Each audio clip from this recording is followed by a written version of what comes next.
Magandang araw, magandang hapon at magandang gabi sa ating mga kababayan sa iba't ibang panig ng mundong ito. Siyempre sa mga banateros, banateras worldwide, shout out po sa inyo.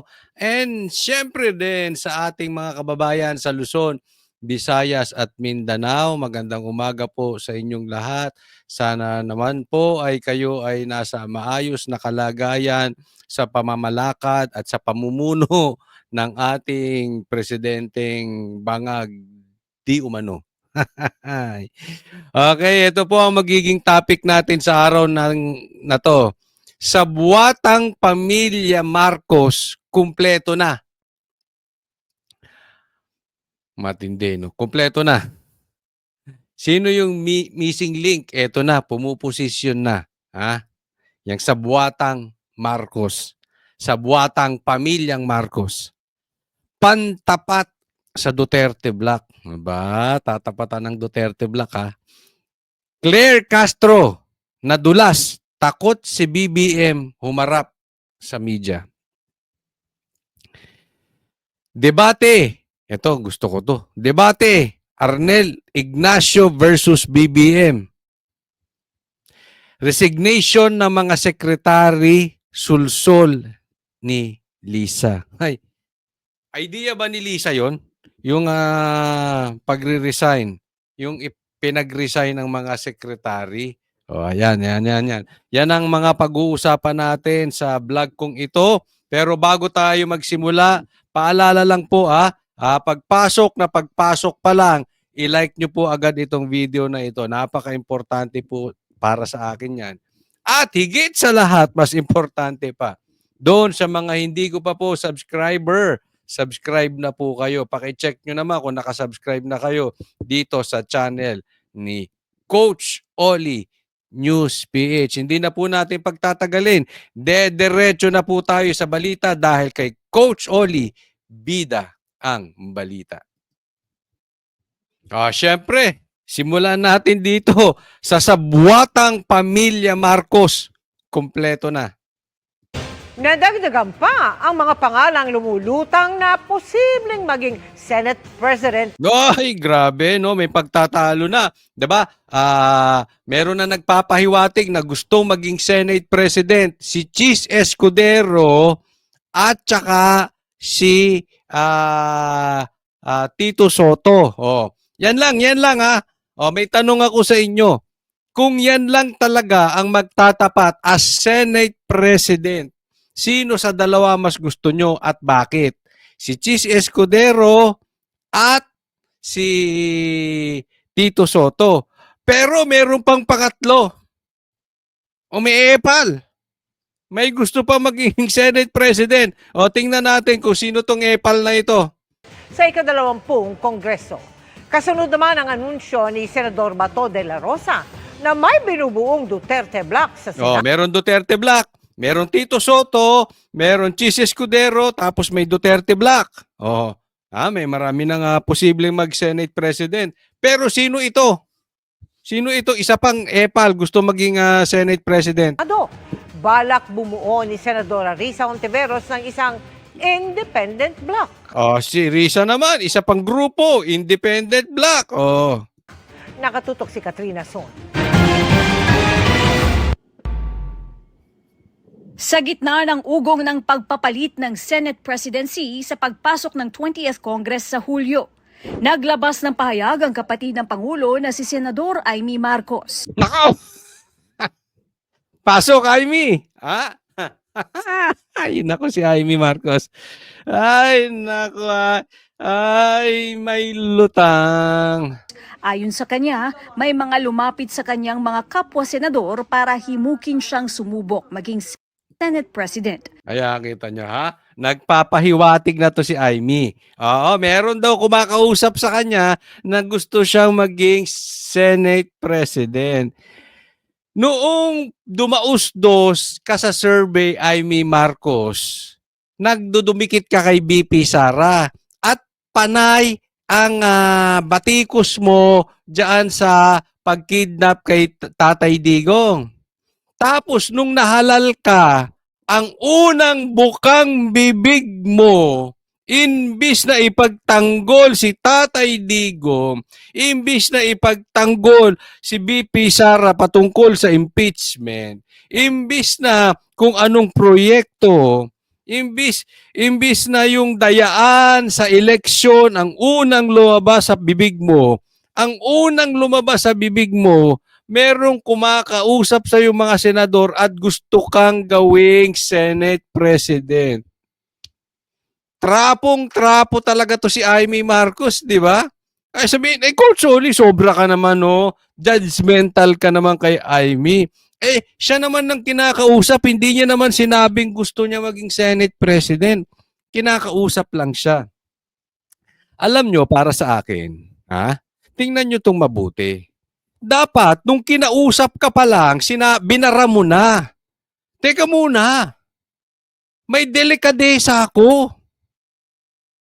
Ayaw kong maging Senate President. Isipin mo yung kapatid ko, Presidente. Kamakailan lang, yung pinsan pa namin na si Romualdez, Tambaluslos, House Speaker. At posibleng siya ulit ang maging House Speaker ngayon. Tapos ako pa magiging Senate President? Nakakahiya naman yun sa taong bayan. May kahihiyan ako. May delikadesa ako. Ayaw ko maging Senate President. Over my dead body kasi may kahihiyan ako. Hindi makapalang mukha ko. Di ba? Dapat ganun ang reaction mo, Amy. Saan ka naman nakakita na ang presidente ay kapatid at ang kapatid, Senate President? Si Tatay Digong kung yan, babarahin kayo. Doon pa lang sa reaction mo pa lang kitang-kita na Trapong-trapo ka.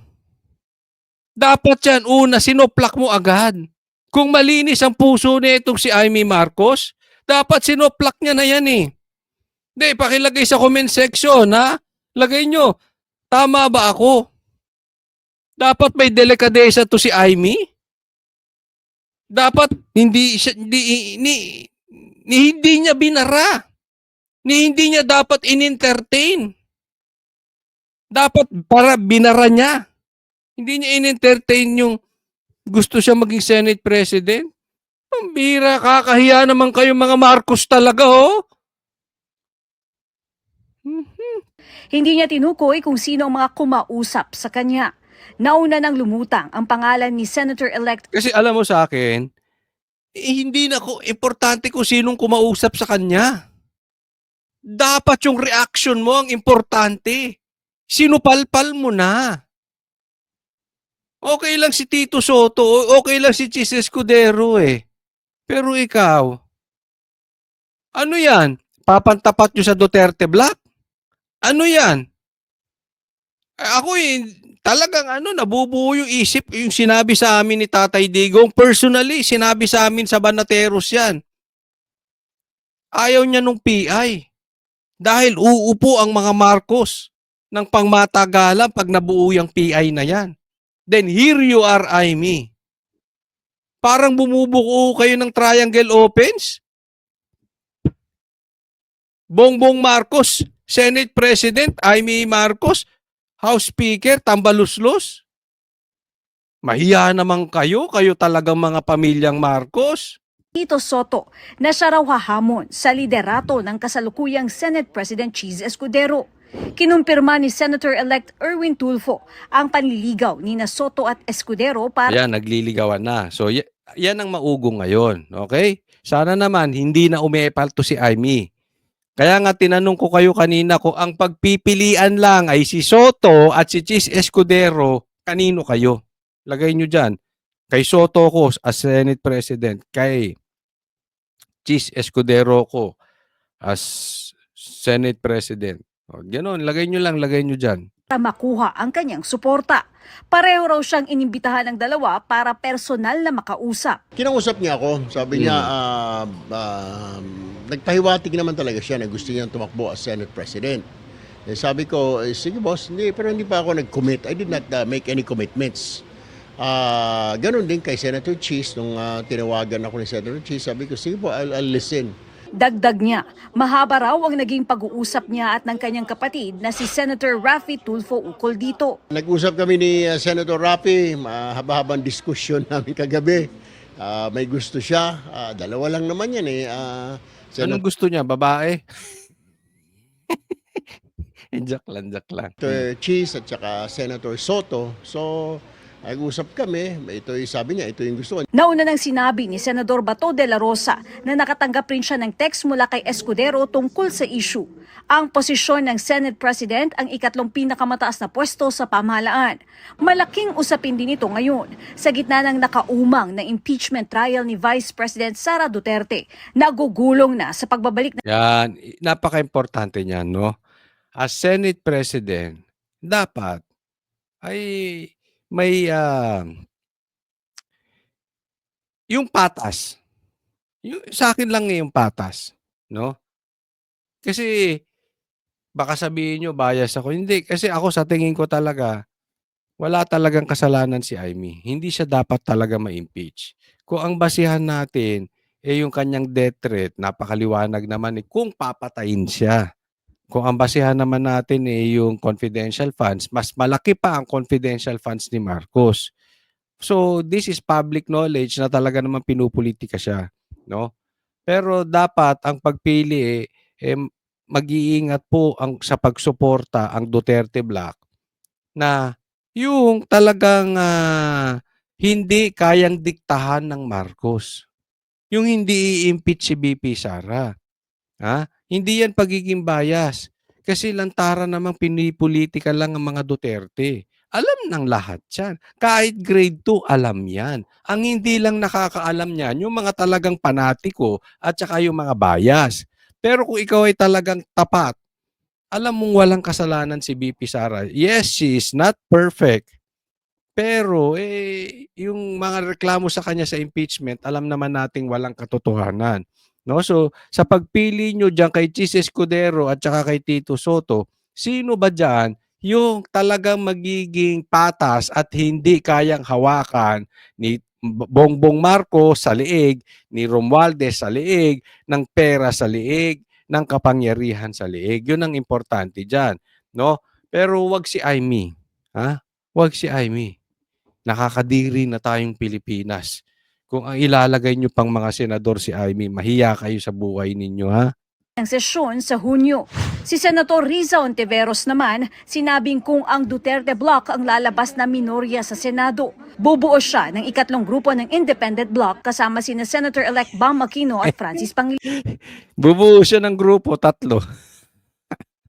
Independent Bloc. Tawagin mo na lang yung 3 sabaw.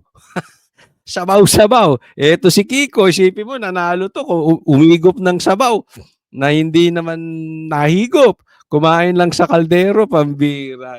Eto si Bam Aquino, isa pa tong walang alam eh. Naging Aquino lang yan eh. Oh. Bumuo kayo. Ako, suggestion ko lang to ha. Suggestion lang ito ha. Wala tayong pinagbibintangan. Suggestion lang to. Suggestion. Riza Ontiveros. Buo kayo ng grupo na kokontra sa komunista.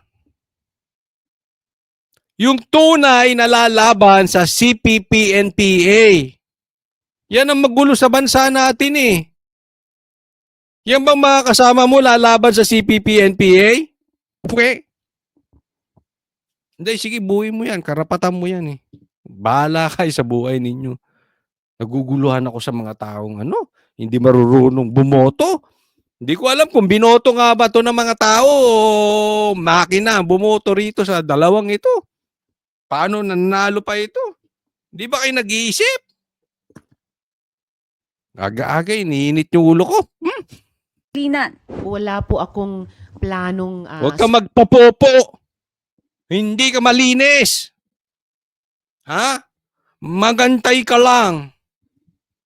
Sabi nga ni BP Sara, ano yun? Yung may saba-saba. Basta yun. There will be a time of reckoning. Sisiguraduhin mo na hindi ka nagpapabricate ng ebidensya Risa Hontiveros. Siguraduhin mo. Ha? Hindi tayo nagbibintang. Pero pag nagpapabricate kayo ng ebidensya, asahan ninyo, lalabas at lalabas at lalabas ang katotohanan. Wait lang kayo. tumali sa isang Duterte block. Kung makukuha nila yung label ng minority, may option pa rin po ako or kami kung magdesisyon po Kami kami tatlo na lang isang naman kayo. independent block na magpapatuloy talaga sa pag-check and balance, magpapatuloy sa pag-fiscalize, at pati sa labas ng Senado, magpapatuloy sa pagbubuo ng oposisyon. Pareho Paano kayo naging oposisyon? Hindi nyo nga kine-question yung pag-kidnap kay Tatay Digong. Hindi nyo nga kine-question yung flood control projects. Hindi nyo nga kine-question yung mga maling gawain ni Bongbong Marcos. Paano kayo naging oposisyon? Oo lang kayo ng oo. Nagagamit pa nga kayo sa kalokohan ni Marcos eh. Anong ginawa nyo sa KOJC? Tandem-tandem kayo. Oh. Anong ginagawa nyo sa mga Duterte? Paano oposisyon? Kampi-kampi kayo, kinakain ninyo suka ninyo. Apaka-plastic ng babaeng ito. Apaka-ipokrito. Ipokrita. Santo Santita. sa Duterte at kina Presidente. Para sa GMA Integrated News, Yan. Aga. O sige, next topic po tayo. Ito, next topic natin. Claire Castro, nadulas. Takot si BBM, humarap sa media. The podcast of the president, podcast number 1. Kailan pa yung next? Kasi, well, this many who have... Podcast number 1. So, ibig sabihin, maraming planong podcast si BBM. Ang tanong, ang matagal ko nang sinasabi at matagal ko nang kine-question kay BBM, even nung lumabas yung podcast, kine-question ko na sa kanya ito. At ngayon, itatanong sa kanya. Pakinggan ninyo. Parehas kami ng nasa isip. seen it are saying that he showed, that he was empathizing with the people. But, parang walang spontaneity daw. Sana po hindi masyadong curated. Kailan ba kami... Di ba? Scripted na scripted eh. Yun ang problema dyan sa podcast na yon. Halatang halata eh. Scripted. Kailan ba kami makakaasa na may susundan ba po itong podcast number 1? Kailan ang susunod? Kailan susundan ang podcast number 1? Yes, there will be more. Kita mo, nauutal-utal siya. Pansinin nyo, pag sumagot to si Claire, pag about Duterte, yung atake, yung confidence ni Claire, yung hindi siya nagkakabulol-bulol, talagang talagang atake. Pag yung kahinaan ni Marcos, iko-consult ko, hindi ko alam niyan, nagkakabulol-bulol, ganyan eh. Ulitin natin, si Claire. Be more podcast to there will be more. 1. Yes, yes, there will be more. Yes. Diba? Sa atake ba niya kay Duterte, nagagaganyan yan? Alam mo kasi ito si Claire. Alam niya kasi, palpak talaga yung amo niya. So, ang strength niya, mang-asar lang sa Duterte. That's it. Nothing more, nothing less. Yung position niyang yan is to attack Duterte. Not to defend the president or even ipakita yung magandang gawa ng presidente. Sa bagay, mahirap talagang i-defend ang presidente. Alam mo yung naiisip ko dyan? Yung nakakita na ba kayo ng gorilyang nilagyan ng makeup? Ha? Ang hirap pagandahin, di ba?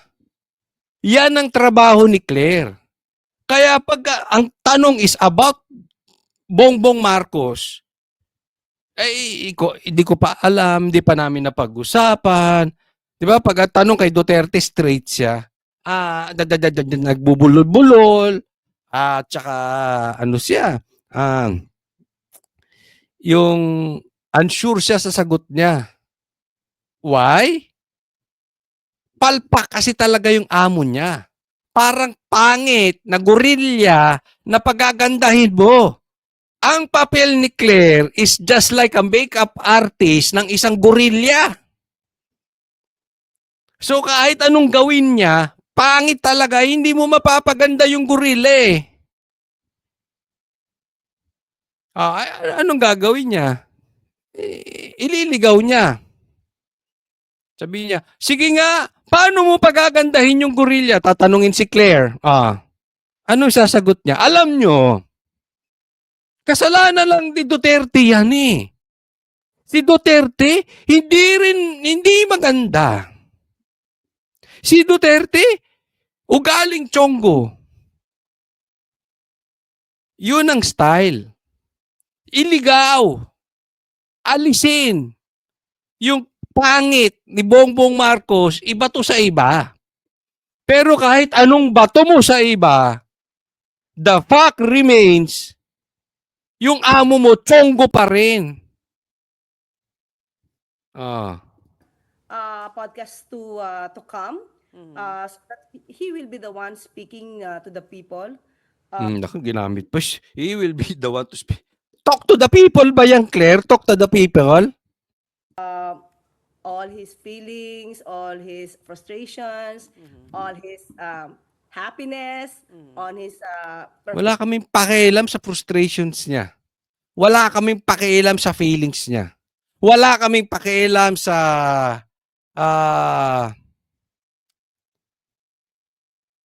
anumang galit niya sa mundo.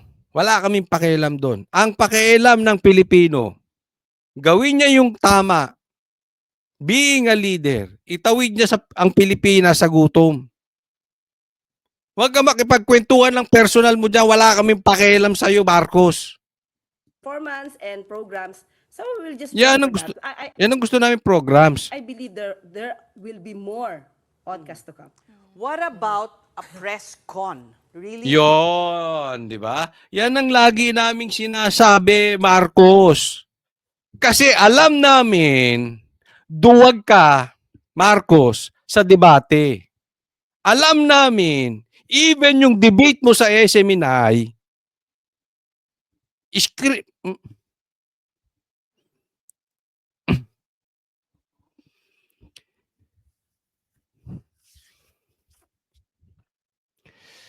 duwag ka, Marcos.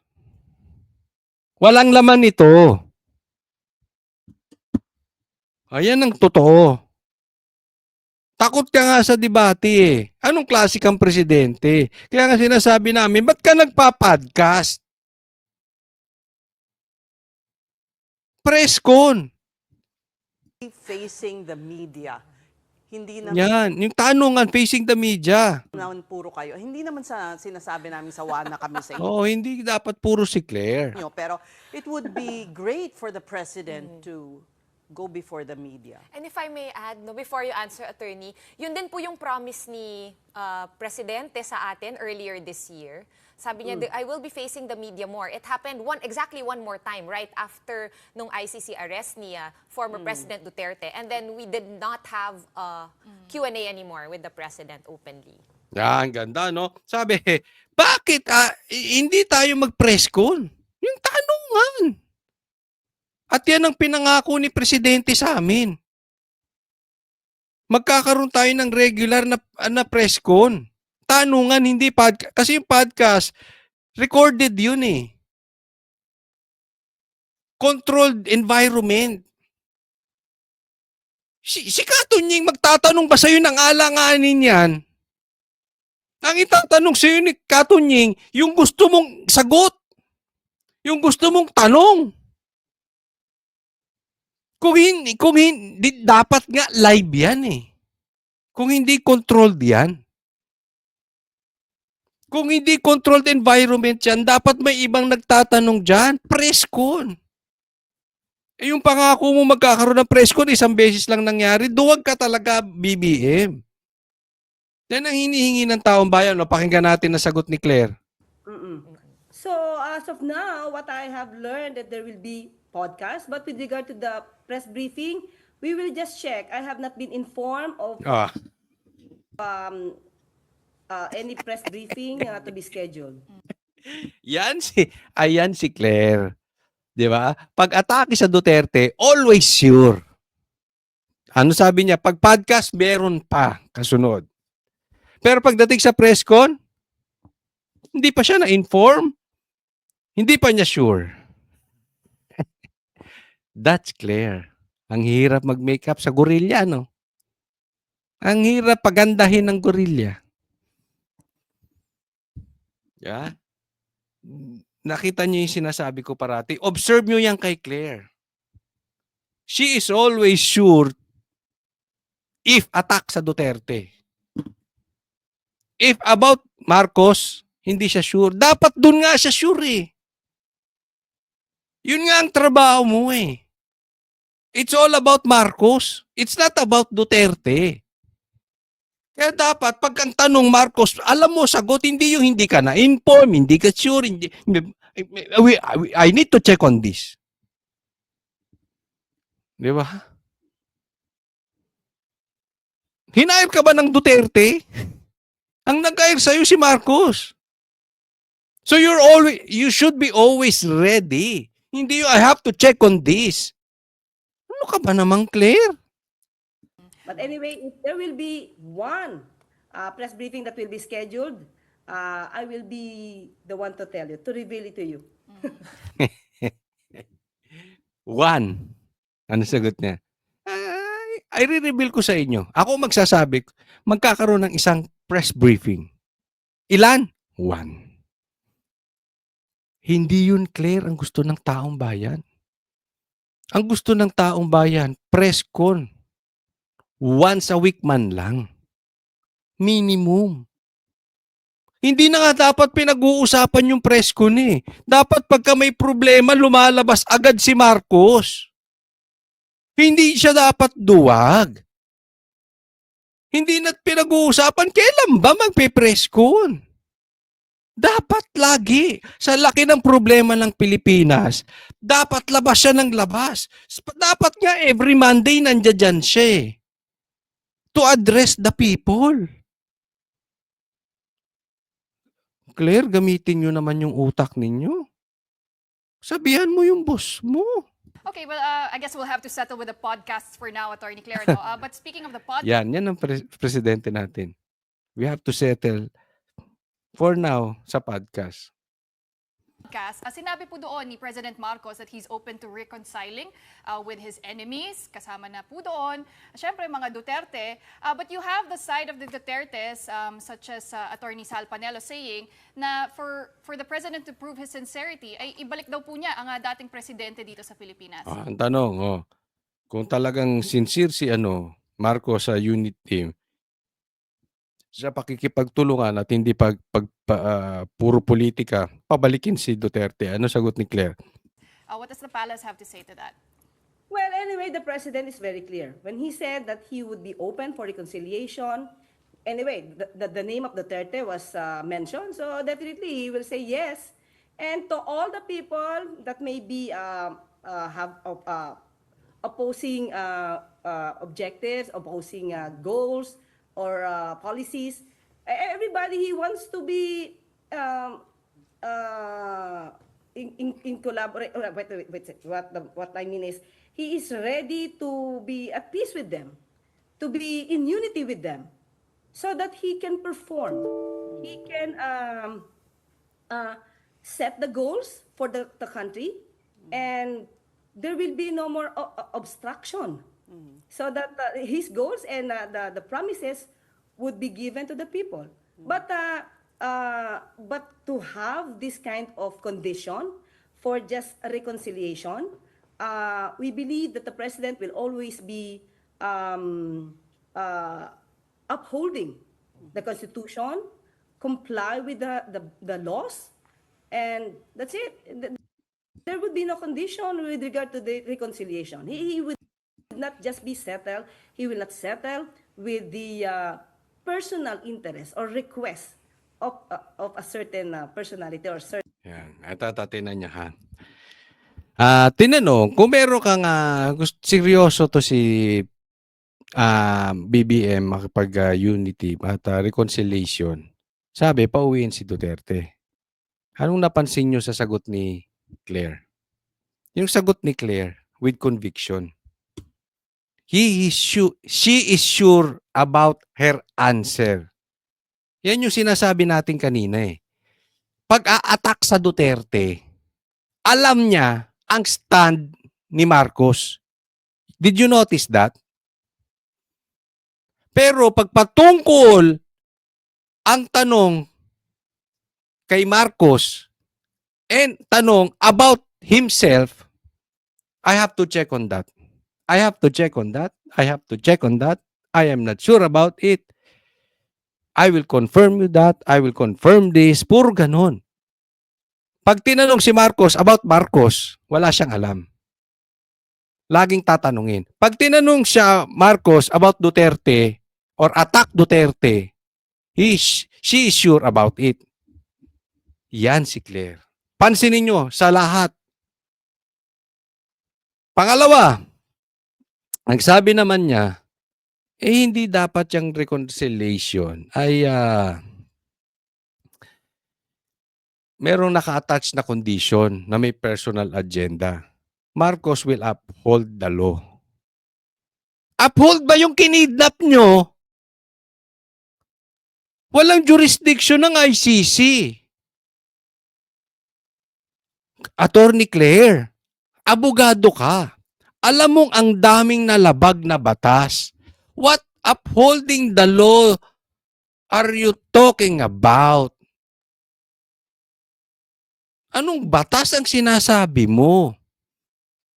'Di ba? Ang sabi nito, yung reconciliation dapat walang kondisyon na na personal agenda. Hindi po personal agenda 'yon. Kasi kung habol nyo talaga is about habulin ang confidential funds, bakit kay Sara lang? Even Marcos himself, nuknukan ng daming confidential funds. Di ba? Mas malaki di kay So kung patas at patas ang pag-uusapan, isa lang hihingi namin sa'yo. Huwag double standard. Pag gagawin nyo kay Duterte, gawin nyo rin sa iba. Gawin nyo rin sa kakampi ninyo. Yung panggigipit nyo nga sa Duterte, yung isa nga nahulihan pa ng marijuana yung anak Ginalaw nyo ba? Umimik ba kayo?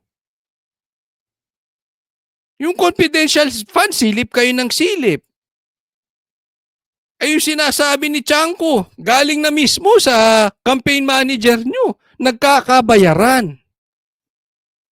Oh.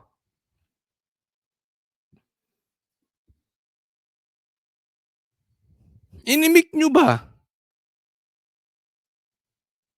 Kinestyon nyo ba ang confidential funds ni Marcos na sobrang laki? Ito mahirap sa inyo Double standard kayo, napaka-hipokrito ninyo. Pero pansinin ninyo bakit tinanong ni Katunying yun kay Marcos? Sa tingin ninyo, random question yon? Hindi. Gusto ni Marcos, tanungin siya about it. Kaya nga yan ang mahirap sa podcast Alam natin, controlled nung ini-interview. Hindi yung nang i-interview. Wala silang katunayan na yan ay talagang hindi pain tanong. Hindi tanim tanong. Pinain yan ni Marcos. Gusto ni Marcos yan. Yang tanong na yan. Otherwise, press con sana ang ginawa niya. So bakit sa tingin ninyo gusto ni Marcos? Tanong sa kanya yan. Para sa taong bayan, siya yung mukhang mabait. Gusto niya makipagbati sa Duterte. Style ni Marcos yan eh. Marcos is always cleaning the outside. Panglabas lagi ang nililinis. Pero hindi katotohanan. Tingnan mo. Wag na daw, magtrabaho na lang, wag mamuliti ka. Tinanggal si Arnel Ignacio. Mamaya i-discuss natin. Hindi pinaupo ang Duterte Youth Party List. Bakit? Dahil sinampahan siya ng impeachment. Diba? Gusto niya na reconciliation, ganyan ang pinagagawa niya. Gusto lang niya makita ng tao. Kita nyo, nakikireconcile.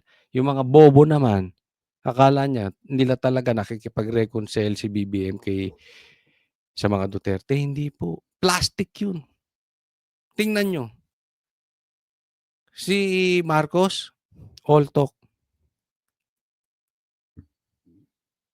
Puro salita. Lip service. Tingnan nyo yung gawa.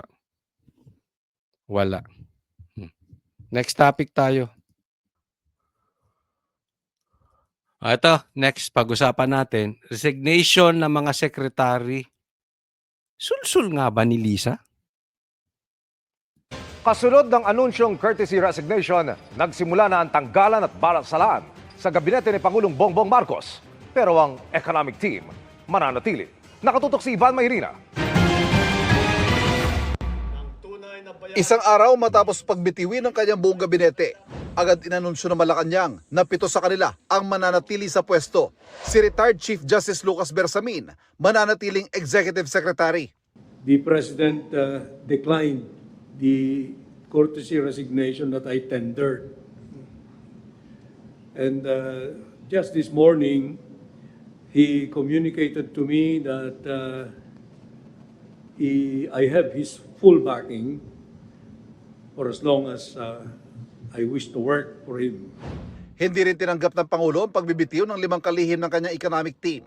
Yan ay sina Department of Economy, Planning and Development o DepDev Secretary Arsenio Balisacan, Finance Secretary Ralph Recto, Trade and Industry Secretary Cristina Roque, Budget Secretary Amena Pangandaman, at Special Advisor to the President on Investment and Economic Affairs, Frederick Go. Dahil sa kahalagahan ng economic team sa buhay ng ating bansa, yan po ang unang inaksyonan ng ating Pangulo.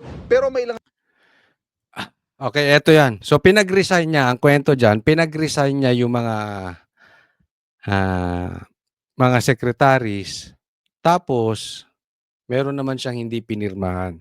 Meron siyang hindi tinanggap na resignation. Tingnan niyo to si Marcos. Niloloko talaga Pilipino, no?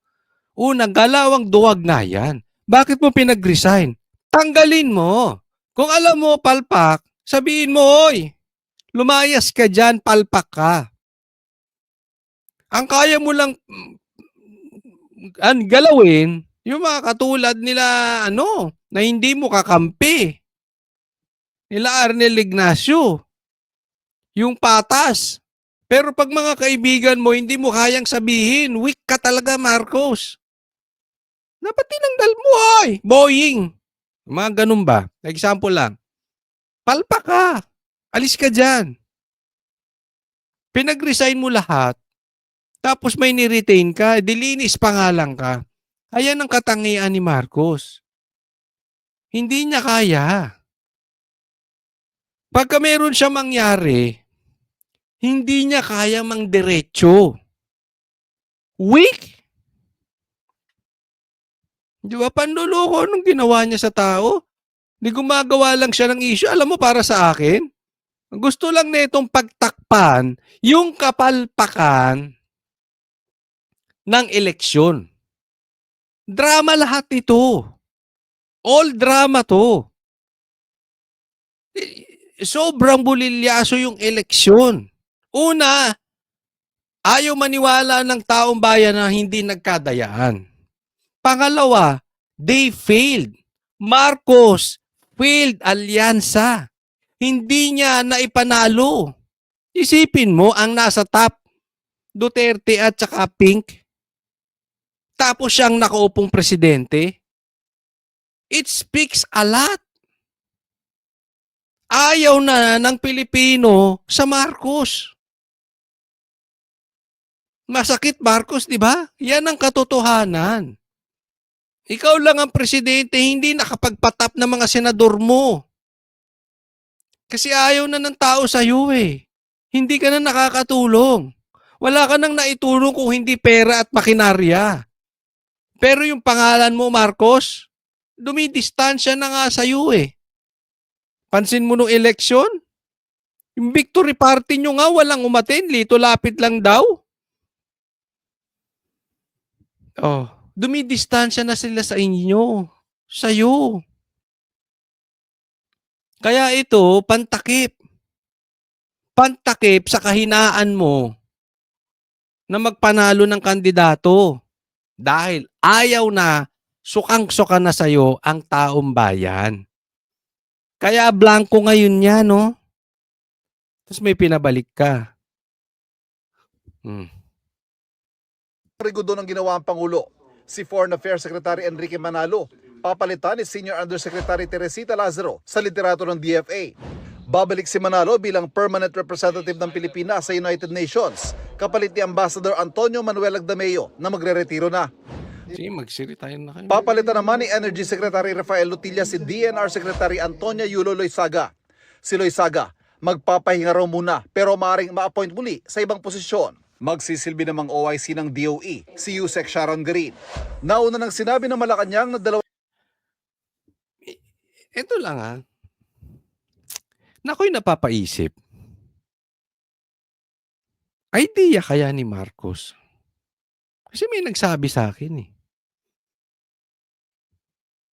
Mahina utak nito si Marcos. Weak to. Hindi niya maiisip yung idea na magpa-resign ng cabinet. Kaya nga yan ang pinost ko sa Facebook ko eh. Hindi niya idea. Ito ba, Marcos, Bongbong? Matanong ko lang. Idea ba ni Lisa to? Naisip ko, kanino kayang idea? But it's not an idea of Marcos. Ano pa isip ko, si Lisa kaya?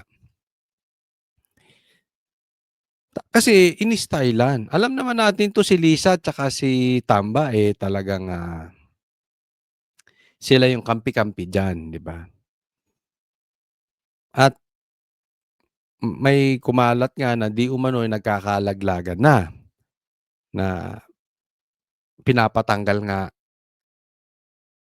Di umano may lumabas na letter na may mga cabinet members ni Marcos na pinapatanggal di umano etong sila Tambaluslos dahil sa mga kapalpakang ginawa. Mga wrong decision na tinatamaan ng Malacanang, di ba? Nabalitaan nyo yun. Totoo man yun or hindi, biglang pumutok yung kay Chanco. Anong sabi niya? Kaya naman napilitan lang yung mga congressman pumirma ng impeachment dahil hindi sila releasan, hindi sila bibigyan ng budget pang proyekto. So, para mabigyan sila ng budget pang proyekto, pumirma sila. In short, nagkaroon ng vote buying. 'Di ba? Ginamit ang pondo ng taong bayan para manipulahin ang mga congressman na mukhang pera. So, pirma sila. So, kung titingnan natin, itanggi man ng Malacanang na meron siya mga sekretary na sinasabing tanggalin si Tambaluslos na nag-leak yung papel, whether totoo yan or hindi, lumalabas, hindi natin masisisi ang taong bayan kung iisipin nila na totoo.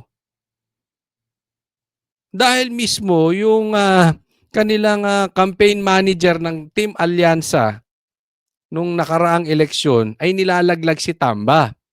So in short, may laglagan na coming from the palace and the house. Kasi talagang nararamdaman na nila yung pressure ng taong bayan dahil sa kapalpakan at gutom na nangyayari sa bansang Pilipinas. So, magsisisihan niyang mga yan. Naintindihan po? So, maglalaglagan niyang mga yan. Kaya napaisip ako, talagang, alam mo, alam naman natin yan na etong si Lisa at saka si Tamba, close yan eh. Di ba? So, hindi kaya idea ni Lisa, napaisip lang naman ako, napatanggal itong mga sekretary dahil gusto niya matanggal to sila Boying, itong Rimulya Brothers. Diba? Na di umano ay gusto namang tanggalin si Tamba. Pero hindi nila pwedeng diretsuhin itong sila Boying, di ba? So, kunwari, pinapatanggal lahat, pero merong pinabalik. No? Opinion ko lang naman yan. Kasi, sa mga darating na mga pangyayari pa sa bansang Pilipinas, look at the signs na laglagan. Maglalaglagan ang Malacanang, possibly, and house. Because they need to blame someone sa kapalpakan. Diba? Nagagalit ang taong bayan, nararamdaman nila yung pressure, hindi naman nila pwedeng, hindi nagiging effective kasi trinay nilang ilaglag ang Duterte. Instead na malaglag ang Duterte, lalong lumakas. So, sinong ilalaglag nila? Hindi na nila kayang ilaglag yung kaaway, ilalaglag nila yung kakampi. Kaya nga ngayon, yung kaaway nilang Dilaw, yung kaaway nilang Pinklawan, kinukuha pang kakampi. Nagigets nyo yung nangyayari sa political arena natin? Yung political temperature. Ha? Ganun pong nangyayari ngayon. Hindi nyo malaglagan Duterte sa kapalpakan ninyo, magsisisi kayo ng iba, nakakampi ninyo, and then kukuha kayo ng sinuka ninyo na dati nyong kaaway na pumunta sa panig ninyo dahil alam nyo hindi effective. Gets? Para ilaglag yung kabilang kampo. So, abangan po natin. Abangan natin kung magpapatuloy. Tandaan nyo to sasabihin ko. Kung magpapatuloy ang laglagan ng Malacanang at house. Observe nyo yan. Ang pangunahing batayan kung sinong mananatili at sinong masisiba. Una, ang performance sa trabaho at ikalawa, issue ng katiwalian sa pinamumunuang ahensya. Si Loizaga hindi naman daw nasangkot sa issue ng katiwalian, pero Maybe there is just a perception, I don't know how fair or unfair that perception is, na mas... Basta ito abangan natin. Abangan natin yung mga susunod pa na galawan dyan, no? And, kumbaga sa boxing, corner na sila eh. Na-corner sila. And unti-unti na talagang kumbaga nahihilo na si Marcos. Nabubugbog na. Boxing po hindi po to death threat. Hindi ito sakitan. Sports po. Nabubugbog na. Nasusuntok na ng kalaban. So hindi na nila malaman ang gagawin. Kaya nga itong cabinet resignation isang gimmick nila yan eh. 'Di ba? Para magkaroon ng time out. 'Di ba pag sa boxing kung nahihilo ka na anong gagawin mo? Yayakapin mo yung kakampi, yung kalaban mo. Ganyan ang ginagawa kasi hindi na nila kayang lumaban head on. Niyayakap na lang ng niyayakap para hindi sila ma-knockout. Ganyan po ang ginagawa ng Malacanang. Next topic po tayo. Eto. Debate BBM versus Arnel Ignacio. Sana maganap yan. Pag-usapan natin. Idiniin ni dating OWA Administrator Arnel Ignacio na dumaan sa tamang proseso ang pagbili ng lupa na nagkakahalaga ng mahigit 1 bilyong piso para sa itatayong halfway house ng OWA. Wala umano siyang kinita sa transaksyon. Nakatutok si Mariz Umali. Humarap sa media sa unang pagkakataon si dating OWA Administrator Arnel Ignacio mula nang sibakin sa kanyang pwesto para magpaliwanag ukol sa alegasyon kaugnay ng hindi umano otorisadong pagbili sa lupa sa halagang 1.4 billion pesos. Ayon kay Ignacio, dumaan daw ang transaksyon sa tamang proseso. Ito po ay dinala namin sa board. Dinala namin sa board bilang report ng OWA at binusisi ng ilang technical working group na binuo rin po ng aming chairman na si Chairman Secretary Hans Kakdak, nakaibigan ko. Walang nakitang iniliban na hakbang. Lahat ng mga requirements sinunod at sinabing maayos ang aming pagkakasunod sa RA 10752. So, ito po ang kaya ho ako gulat na gulat na tinawag itong anomalous deal. Ayan. Ito ang problema ngayon, ha? Problema kay Marcos. Pinagbintangan si Arnel Ignacio. Kaya di umano tinanggal. Tapos ginatungan pa ni Marcos yan. Tatanggalin natin yung mga sekretaryong ganito, lalo na yung may mga anomalous deal na yan. Alam nyo na. Alam nyo naman si Marcos gatong eh. Parang yung ginawa sa KOJC na walang pumasok ni isang baril doon sa KOJC. Oh. Alam nyo yung ginawa niya sa KOJC yun. Alam mo, wala siyang alam. Nabubulungan siya. Ingat ka sa bumubulong sa inyo. Baka demonyo yan, Marcos. Yung bumubulong sa iyo, ha? Kasi maling info yung binibigay. Same thing na nangyari kay Arnel Ignacio. Nabulungan na naman to ng mali. Hindi daw dumaan sa proseso. Marcos, mag-ingat-ingat ka nga sa kadidikit mo sa mga demonyo. Kung ano-ano binubulong sa'yo. Ikaw naman, sunod ka ng sunod, di mo alam. Kaya lagi kang napapahiya. Paano anomalous deal? Dumaan sa proseso. Lahat naman daw ginawa ni Arnel Ignacio. Oh. Ngayon, kung hindi totoo to Marcos, di tanungin mo yung mga dinaanan niyang proseso. Totoo bang dinaan to ni Arnel Ignacio sa proseso? Kung hindi, sa tingin mo, magdebate kayo. Pag-usapan yung mabuti yan. In public. Para madinig namin. Wag duwag, Marcos. Kasi ang ginawa mo rito, ang ginawa nyo kay Arnel, gusto nyo lang siyang tanggalin talaga. Dahil hindi nyo mahawakan sa liig. Meron kayong gusto maiposisyon dyan. So anong mangyari? Pinagbintangan nyo, that is unfair. Mas mabuti pa, hindi kita type, Arnel Ignacio. Mag-file ka ng resignation. Umalis ka na dyan. Matatanggap pa siguro ni Arnel yun. Hindi ako nag-appoint sa'yo. Bata ka ni Tatay Digong. Ganunin mo na lang. Tapos tanggalin mo.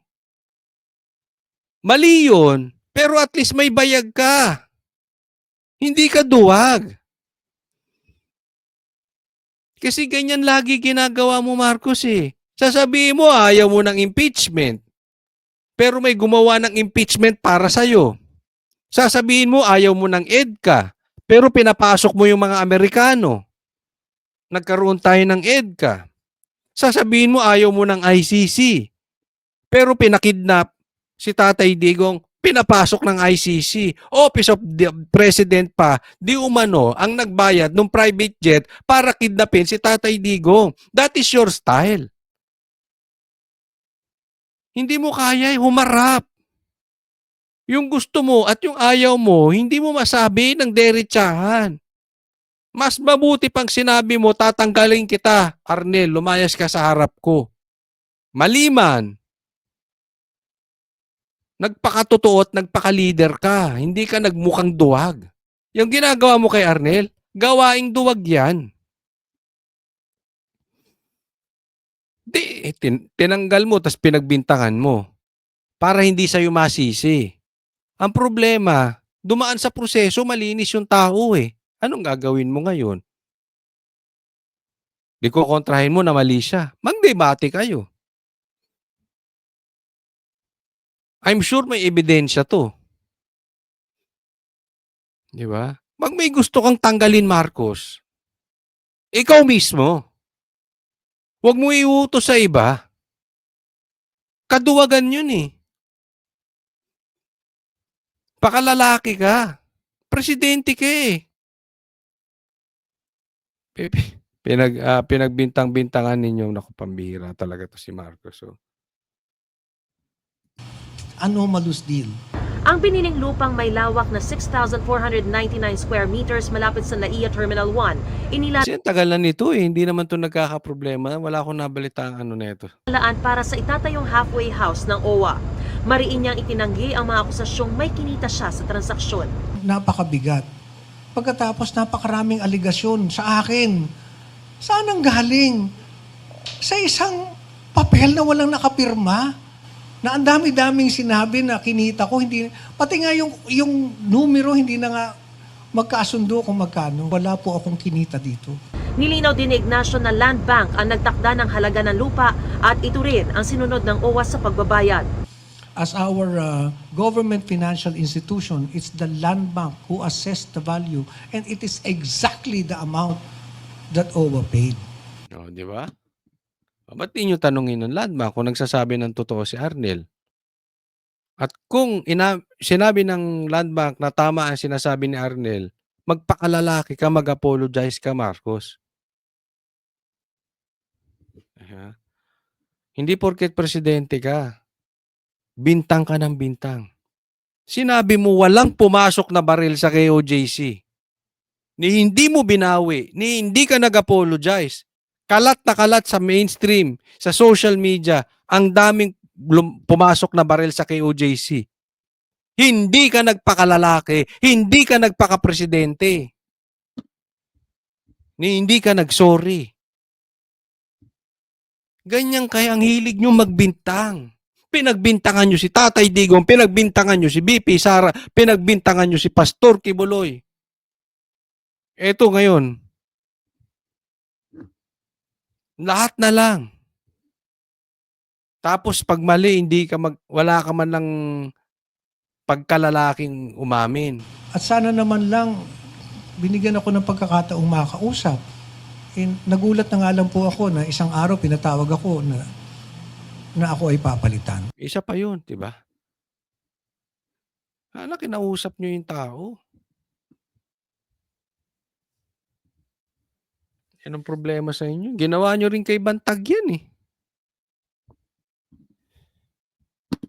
Biglang pinagbintangan si Bantag. Ano ba naman itong administrasyon natin?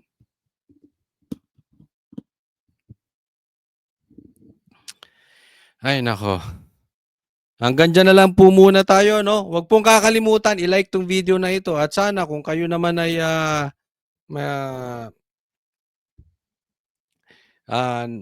nanonood at consistently nanonood kay Coach Oli, baka naman makahingi ng konting lambing.